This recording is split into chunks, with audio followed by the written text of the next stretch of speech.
अस्सलामुअलैकुम। मेरा ना एक चाइनीज़ दोस्त है, वो पाकिस्तान के फैसलाबाद ना उनकी कंपनी है। तो मैं उनके कोल कल मेरे को मिले तो मैं उनके कोल पूछा भाई यार तेरा एक्सपेरीमेंट किवें आई पाकिस्तान ना। वो अगू खिले, मैं वो आखे भाई बड़ा खिलता क्यों है, मैं को दसा क्या एक्सपेरीमेंट है। वो आखे यार पाकिस्तान ही मेरे इस किस्म के तजर्बात थे, क्योंकि उनकी लॉजिस्टिक की कंपनी है जेडे कि कहीं बे मुल्क मेरे नहीं थे आज तक। मैं आखे थोड़ा रोशनी फरमाओ उन्होंने उत्ते। वो मैं कहता यार मैं ना पहले पाकिस्तान दे विच ना चाइनीज़ ड्राइवर असाइन किए अपनी कंपनी दे विच, क्योंकि उन्होंने को इंटरनेशनल ड्राइविंग लाइसेंस आई कंपनी मेरी रजिस्टर थी हुई, मैं उन्होंने वीज़ा दे सकना हमी। लिहाजा वो पाकिस्तान जल्द गए तो वो ना इन्हों की हूँ आदत होंगी है भाई ये मैप के उत्ते ना दे दिन भाई कितने किलोमीटर पर है इलाका ना। वो हूँ आखे भाई अगर 100 किलोमीटर है तो मैप के उत्ते आना पे भाई तुसा 2 घंटे लावने, तो वो ड्राइवर मेरा ना हमेशा 3 घंटे ला के आवे। मैं बड़ा परेशान भी यार कि नहीं फिर दे वाला मेरे को अपनी कौम का पता भी है कि सारी कौम ही है तो नहीं, मतलब चाइनीज़ कौम कदई वो 2.5 घंटे ला के आवे, कदई वो 3 घंटे ला के आवे, कदई 4 घंटे ला के आवे। मैं उनके को हैरान थी कि पूछा भी यार ये जेड़े तू वधे वैन तेरा टाइम पीरियड ये क्या वजह क्या है। मैं को आखे भाई यार रोड की हालत ही मैं को आखे यार मैं भी रोड पर फिरदा, मैं तो पाकिस्तान की रोड डिठन बहुत चंगे वो, क्योंकि फैसलाबाद शहर ही रही है तो मैं तो कितना अजें रोड नहीं डिठे जैसी वजह तू अद्धा घंटा पौना घंटा 2 घंटे 3 घंटे लेट थी होवे। वो आदा मैं को ड्राइवर आखा भाई ना तू मेरे नाल जुल हूँ कि मैं उनके नाल टुर पी हूँ। असा फैसलाबाद जो निकते थे अगू ना मेरे ख्याल त्रिमू हेड वाले पासे गए हो सन, जो उनते दर दर दर दर दर दर दर दर शुरू थी गई। उधर त्रिमू हेड के उत्ते भी ट्रैफिक ब्लॉक घंटा तक मैं गड्डी बैठा रही हूँ। मैं आखा भाई मैं सुनता पिया जैसे रोड खुले तो मैं कुछ जगह चा ड्राइवर खिले हुआ कि हूँ तक समझ आई है। अच्छा भला वो चाइनीज़ मेरे को पिया पूछे भाई यार पाकिस्तान दे विच ये जेडे रोड दे उत्ते जंप बने हुए होंगे ये क्यों होंगे। मैं कहा कि वास्ते होंगे क्योंकि ज़्यादातर आवाम को क्योंकि ट्रैफिक रूल की शायद या कोई नॉलेज ई वजह तो वो ना स्पीड ब्रेकर के तौर पर ना वो यूज़ थी बिना मुल्कों जी हो सन। मैं तो कोना गया होया, मैं सिर्फ चाइना च आया होया, लेकिन चाइना च मैं स्पीड ब्रेकर नहीं डिठे। उहाँ के यार स्पीड ब्रेकर उन मुल्क होने चाहिए जेडे मुल्क ना सड़क बिल्कुल स्मूथ होवन ते मतलब उत्थां अगर कहें स्पीड नपण का डर हो तो वो ब्रेक करन की तो स्पीड ब्रेकर होना चाहिए। लेकिन पाकिस्तान तो 80% सड़क हिनी अजियाँ जड़ियाँ हिनी जंप उन्हें इतना रोड ही नहीं कोना उन्होंने क्या स्पीड ब्रेकर तो भला मैं ज़ाहिर चुप थी गया। वो मैं कहा कि यार ये जेडे स्पीड ब्रेकर है ना पाकिस्तान वो स्पीड ब्रेकर नहीं वो पूरे दे पूरे कमरे बने हैं। हूँ अगर मैं सरेकी तर्जमा करा तो उन्हें आखण का मतलब ये है भाई कबरां बनिया हुई हैं। हूँ हाईवे वाले भी बेचारे क्या करें छोटे मोटे जेडे जंप होने वो सारी कौम उन्होंने को तो खने नहीं कोनी ड्रम 100 की स्पीड से भावें पिछू कोई बाल बैठे मोटरसाइकिल से बखरी चु कोई निकता तो नोतक मान के पता लग सी बाल को तो मैं पिछा सट आया जंप दे उत्ते। अच्छा मैं कहा भी चलो यार सिग्नल नहीं होंगे, सिग्नल की तो लोड़ ही कोनी, सिग्नल तो उत्थां लोड़ होंगे ना जिथा रोड वगैरह स्मूथ होवन चलो भाई इतना रुक वजो इतना खड़ वजो। पाकिस्तान तो है ही सिंगल रोड सिस्टम 90%। वो इनू कोई गड्डी आँदी पई है तो उन्नू आँदी पई है तो इनू वेंदी पई है तो उन्नू आँदी पई है। इन्हों का भावें कोई छोटा इलाका ही है ना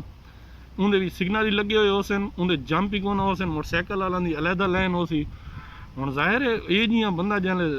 वो जो माहौल वजे वाला लाहौर इस्लामाबाद जो शहर ही ना फैसलाबाद वजे तो वाला उनकी लॉजिस्टिक हो जंग तो बखर वाले पासे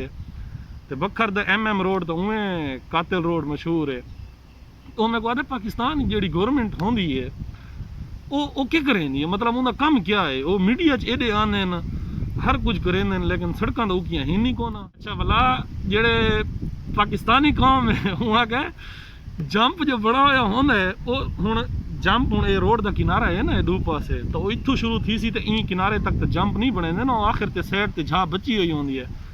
वहाँ क्या 99% कौम वो होंगी है पाकिस्तानी जेड़ी एक टायर को ना साइड तो बचा के मतलब ई किनारे ते नालू टपेंदी है भाई चलो एक दे तो जंप ना सी दूजे तो भावें गड्डी पतरी वजे तो उन्होंने भावें साइड के उत्ते गड्डी लगती पई है उन्होंने डर ना हो सी उन्होंने ये हो सी भाई यार चलो एक जंप तो बच्चे उन्होंने इतना अकल नहीं आता भी यार जो जंप है ये स्पीड ब्रेक करन की जो स्पीड ब्रेक की थी आहिस्ता आहिस्ता टपा वजो। मैं उगा के यार पाकिस्तानियों की कसूर ही नहीं, पाकिस्तानी जैसे ये जो रोड के उत्ते चलाते वधे हुए वो वाला मैं को आखे भी यार भन्ने त्रुटे हुए रोड से ना मैं को ड्राइवर की गाल बाद ही समझ आई कि वो 2.5 घंटे 3 घंटे 4 घंटे वो क्यों लैंदा है 2.5 घंटे वाले सफ़र के उत्ते। वो ई वास्ते लैंदा है भी जिथा बिजली निकती पई है ना रोड के उत्ते तो उतना ज़ाहिर है गड्डी 30-40 ते चलावनी आई 50 ते चलावनी आई ताकि गड्डी के टायरों का नुकसान न थी वे। वो आदे मैं पाकिस्तानी कौम को डिठा है भाई वो सड़क तो लैके कच्चे तो सड़क के नाल जेड़ा वो थोड़ा थोड़ा कच्चा इलाका होंदा ना उंदे तो लैके ते फसलों के विचों टपा के गड्डी क्रॉस कर वेंदे हैं। वो स्पीड नैन बनेंदे वो ये नैन करेंदे भाई गड्डी का सतियानाश थींदा पे। मैं को इवें लगता है कि ये गड्डियां उन्हां दियां अपनियां नहीं, ये कहनियां किराए ते चाही वधन या चोरी चाही वधन। मैं हुआ कि यार एडी मरींदी को नहीं आ गई सारे मुल्क कोई चोरी दिया गड्डियां तो नहीं चाहिए वधा लोगों दियां ज़ाहिर है अपनियां होंदियां हुआ कि अपनी शहर को बंदा इवें किवें चला सकता है। चलो गड्डी का नुकसान तो होवे पिया लेकिन अपनी जान का तो बंदे को ख्याल होंदा भी यार मेरी जान है अगर कुछ थी गया खुदा न खास्ता तो अच्छा भला वो आदा भाई ना एक तो जुल्म यह है कि सड़कों की अच्छा उन्हें तो बाद ना गड्डियां की भी हालत ये है भाई वो जेडे रक्शे होंदे वो आखे मैं कोई 10-12 बारी डिठ है भाई वो रक्शे के उत्ते वो जो जंप तपते हैं ना ड्राइवर को ये पता को नहीं होता भाई पिछला जो हिस्सा रक्शे का वो धड़ाम था वो आके बालों के बस्ते ढाए वेने हैं ड्राइवर को पता ही को नहीं होता वो आके 2-3 दफ़ा तो मैं को आखे भाई ये ओ पिछा बस्ता भुकाई आने उन्हें को उर्दू आँदी है चाइनीज़ को ना जो उथा रहने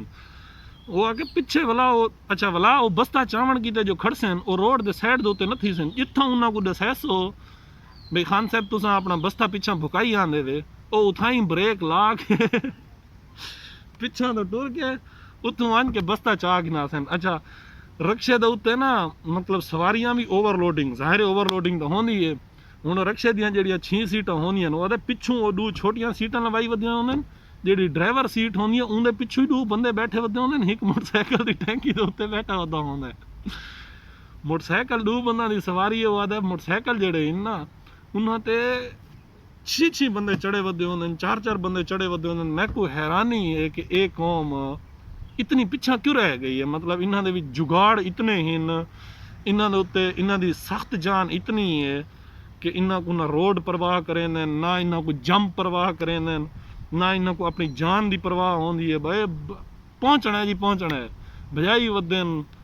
जिथा 6 बंदा की जाए ऊँ रक्शे ते 10 बंदे बला गिनदे जिथा 2 मोटरसाइकिल ते 2 बंदा के बावण की जाए उथा ये बंदे 6 बंदे बला गिनदे वाती ये कौम पता नहीं है कि तरक्की क्यों नहीं करेंदी। मैं वो आगे भाई इन्हा अमाल की वजह तो तरक्की नहीं करेंदी जो कानून कोई है कोना पुछण वाला है कोना। अच्छा भला वो ना उन्हां नाल ना जेड़ा इहो आई ना पाकिस्तानी गाइड हुण वो ड्राइवर को आखे भाई अगू ठुला खड़े ख्याल करें हुण उनको पता को ना भाई ठुला कह को छॾींदा वो आके मैं इन को पूछा है भाई व्हाट इज दिस ठुला वो आके ठुला वो जेड़ा सामने तेरे वर्दी वाला खड़ा ना पुलिस वाला वो बिया कहीं को रोके ना रोके तै को लाजमी रुके सी वो ई वास्ते रुके सी भाई यार मैं एक चाइनीज़ बंदे दी भी चेकिंग की आई मतलब मैं उनके नाल गाल शाल की आई या ई किस्म दे ना तो मैं वो आखे भाई शायद ये ठुला जेड़ा है ये पुलिस वाला दा कोई पुलिसमैन को लोकल लैंग्वेज ठुला छॾेंदे हो सन वो आखे ना ना ना ना ना ना ना ना इंदा उर्दू तर्जमा को नहीं उर्दू दे विच पुलिस को पुलिस छॾेंदे सारी ज़बान लेकिन ये जेड़ा ठुला है ये मखसूस टर्म है ये मखसूस टर्म ही वास्ते है भाई ये ठुला थी आया बंदा है या मतलब ये स्पेसिफिक इन्हां दी इन्हीं की यूज़ थींदी है। तो ये पाकिस्तानियों खुदा दा नाम मना करो मैं भी उही कौम विचों निकल के आया मैं उही कौम दा हिस्सा लेकिन ना जेड़े साडे उत्थां अमाल हैं ना पाकिस्तान विच यकीन करो जेड़े ये गैर मुल्की हैं ये सारी कौम दे उत्ते आण के खिलदे अपने मुल्कां च। अगली वीडियो च ना मैं तुहानू दस्सैसा एक अंग्रेज़ बंदा आई ऊ मेरे नाल पाकिस्तानियों के बारे के गल की आई वो तुहानू अगली वीडियो दस्सैसा लेकिन नाराज़ ही ना कोशिश करे नाराज़ न थी वै मेरा मकसद सिर्फ इहो कुछ आई कि साकू दसना चाहिए कि यार गैर मुल्की च लोग सारे बारे क्या सोचेंदे सारी कौम के बारे क्या सोचेंदे। अच्छा मैं हूँ इतना मास्क की बैठा ना तो मैं नक तो लहाई बैठा मैं इन तो उनते डेदा ही वास्ते बैठा क्योंकि अगर कहीं बंदे मैं को देख गिदा वे मैं नक तो मास्क लहाई खड़ा मैं को कॉल आ वैसी कि हाँ जी खैर होवे तुसा मास्क नहीं कीते वदे पब्लिक सेफ्टी कीते